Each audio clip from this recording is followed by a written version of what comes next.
Welcome ka Courtside. In today's video, we will talk about the updates regarding sa naging results ng laban kanina lamang at silipin din natin ang mga teams na maghaharap para sa susunod na laban. Samantala, sa kabilang balita naman ay sisilipin din natin ang latest team standings at ang top players in every categories this conference. Kaya naman, tara at pag-usapan natin ito. Bago nating pag-usapan ang mga schedule para sa susunod na mga laro, ay silipin at balikan lang muna natin ang mga naging laban kanina. At nagsimula nga po yan sa Sunday opener ng laban ng NLX Road Warriors at ng Phoenix Super LPG, kung saan ang NLX Road Warriors ang nagwagi sa tapatan nilang ito, 120-102. Best player of the game ay si Robert Bullock with his 22 points, 5 rebounds, 14 assists at may 3 steals pa yan. Big help din ang ibang local players ng NLX like Shawnee Winston with 16 points, Anthony Semerad with 15 points and 9 rebounds, and Kevin Alas with 18 points, 4 rebounds and 3 assists. At syempre, hindi rin nagpahuli ang kanilang import na double-double ang performance tonight, 29 points and 10 rebounds. Kaya naman, no doubt kung bakit nakuha nila ang panalo this game. Samantala, para sa Phoenix, kulang na kulang yung offensive firepower ng team nila in this game, lalo na coming from their import, just 13 points and 14 rebounds. Tapos, sa usapang output ng kanilang mga locals ay very lacking talaga. 3 local players only score double digits in this game. 20 points for Richie Rivero, Jason Perkins with 18 points and 7 boards, and Ken Tuffin with 14. Ngayon, punta naman tayo sa second game natin for April 5 Game Day. Of course, yan ay ang tapatan ng Barangay Ginebra at ng San Miguel Beerman. Very interesting match. Pero of course, isang team lang ang maaring magwagi. At sila nga po ay ang San Miguel Beerman, 85-82. Napakaganda ng laban. From first to third quarter, humahabol lang sa scoring ang San Miguel Beerman. Laking impact and reason yung 3-point shooting ng Ginebra. Pero pagpasok ng fourth quarter, tila nag-iba ang takbo ng laro. Unti-unting nakadikit at kalaunan lumamang ang San Miguel Beerman kontra Ginebra. Though dikit at talagang dikdikan ang naging laban, pero still at the end, dahil sa naging 3 before the end of the game ni Don Trolano, ay kaya naman nakuha ng Beerman ang kanilang third win this conference. Pero syempre, bukod kay Don Trolano and his 12 points, big impact talaga dito si CJ Perez, lalo na sa second half. Siya ang pinaka-nag-angat sa Beerman to get the lead. 20 points, 8 rebounds and 3 assists. Import nila, okay din nilaro, 19 points and 17 huge rebounds. Para naman kay JMF, though 6 points lang siya, pero in terms of rebounding, naka-13 din naman siya. Meanwhile, para sa Ginebra, sayang naging effort ni JB with 31 points, 3 boards, and 3 assists. Tapos isa pang tumutulong sana sa kanya is si RJ Abarrientos with 16 points, 4 rebounds, and 7 assists. Though hindi nga po yon naging spat for them to take the win. Let's now move on for the next games that is scheduled on Tuesday, April 7 po yan.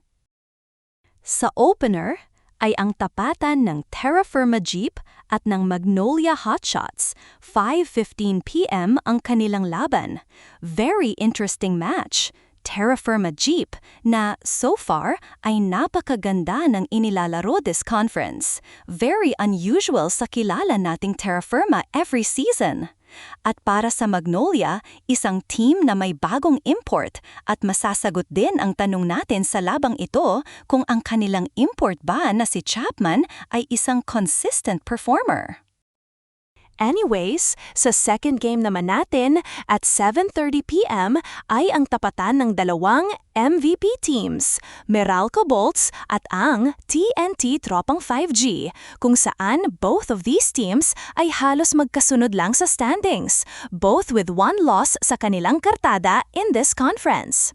Siya nga pala, both of these games ay gaganapin sa Ninoy Aquino Stadium. Ngayon, pag-usapan naman natin ang current standings as of today, April 5, 2026. Nangunguna pa rin at number 1 spot ang Rain or Shine Elasto Painters with their undefeated record, 100% win rate, 4 wins and 0 losses. And second, ang Neclex Road Warriors, 80% win rate, 4 wins and 1 loss record. Sa third and fourth spot naman, we have a tied record from Terra Firma Jip and Meralco Bolts, both with 3 and 1 win-loss record, 75% win rate yan. Sa fifth spot naman ay ang TNT Tropang 5G, 2 and 1 win-loss record, and a 66.67% win rate record. Sa 6th at 7th naman ay tied and teams ng Phoenix at ng San Miguel Beermen, both with 3 and 2 win-loss record, 60% win rate yan. Sa ikawalo naman ay ang Barangay Ginebra with 2 and 2 win-loss record, so 50% win rate po yan. Sa 9th, 10th, and 11th naman ay all tied ang teams ng Blackwater Bossing, Titan Ultra Giant Wristers, and Magnolia Hotshots with 1 and 3 win-loss record and a 25% win rate yan. Sa 12th ay ang Converge, 1 and 4 win-loss record, 20% win rate po yan. At ang nasa pinakaibaba ng standings na yon ay ang guest team na Macau Black Knights with still winless record 0 and 5. Ngayon, pag-usapan at kilalanin naman natin ang mga manlalarong nasa top ng bawat categories ngayong conference. Anyway, pagdating sa points per game, nangunguna sa ngayon si Clinton Daniel Chapman, ang import ng Magnolia with 39 points na average. Susundan yan ni Bol Manutebol with 37.3 points and Justin Brownlee with 36.7 points a game. Pagdating naman sa rebounds, James Dickey ang number 1 with his 19.3 rebounds. At second ay ang import ng Terra Firma Jip na si Mubashir Ali with 19 rebounds and Junmar Fajardo with 17.5 rebounds a game. Sa assists naman, Robert Bolick ng NLEX, Maverick Ahanemisi ng Jeep, at si Damian Chonky ng Macau Black Bears ay all tied with an average of 7 assists per game. Sa field goal percentage, Kim Oren, Matthew Daves, at Ben Adamos all tied din at number 1 with a total of 100% sa field goal. Sa 3-point percentage, all tied with their 100% shooting din ang tatlong manlalarong sina Ian Sanggalang ng Mags, Alain Maliksi ng Bolts at Kim Cyril Aurin ng TNT. Sa free throws naman, we also have a triple tie. Anton Asistio, Juan Miguel Tiongson, and Paul John Lee with a total of 100% shooting sa free throws. Pagdating sa steals, Scotty Thompson ang nangunguna pa rin sa liga with his 3.5 steals a game.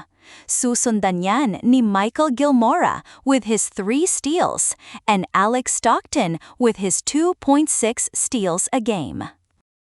And last but definitely not the least, in terms of blocks, Kylor Kelly at number 1, total of 3.4 blocks a game.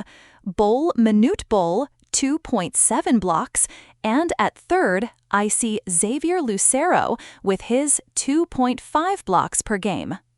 At diyan, nagtatapos ang ating mga updates para sa mundo ng PBA. Kaya naman, please don't forget to like, share, subscribe, and comment na rin patungkol sa inyong opinion for our today's video. Maraming salamat! Thanks for watching! Mwah!